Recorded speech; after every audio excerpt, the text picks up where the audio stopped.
আসসালামু আলাইকুম রহমতুল্লাহি ওবরাকাতুহ।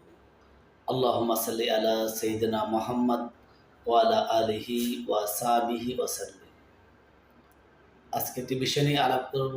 বিষয়টি হচ্ছে অ্যান্টিবায়োটিক ডোজ ভুলে গেলে কি করবেন। একজন ডাক্তার আপনাকে ৫ দিন, ৭ দিন, ১৪ দিন এমনকি ২১ দিনও অ্যান্টিবায়োটিক দিয়ে থাকে। দেখা যায় আমাদের ভিতরে অনেকে ৩ দিন, ৪ দিন, ৫ দিন ওষুধ খাওয়ার পরেও যখন সুবিধা হয়ে যায় তখন আর ২য় ডোজগুলো মেইনটেইন করে না। এমনকি আর ওই ওষুধগুলো আর খাওয়া পড়ে না।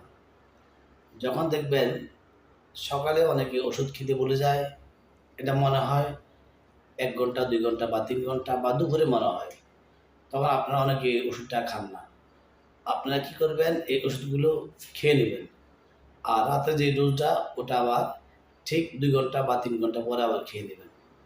যদি এমন হয় সকালে আপনি যে ওই অ্যান্টিবায়োটিক খাওয়ার কথা ছিল, ওই অ্যান্টিবায়োটিকটা আপনি খেতে ভুলে গেছেন, রাত্রে মনে হলো।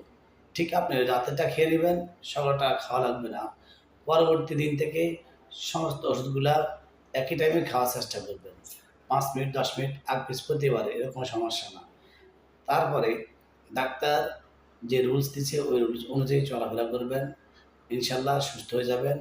আর কখনো চেষ্টা করবেন না হেলামি করে ওষুধগুলা না খাওয়ার জন্য। চেষ্টা করবেন ওষুধগুলো কন্টিনিউ চালিয়ে যাওয়ার জন্য, ডাক্তার রুলস অনুযায়ী।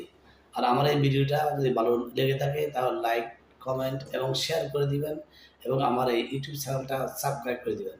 আসসালামু আলাইকুম ওয়া রাহমাতুল্লাহি ওয়া বারাকাতুহু।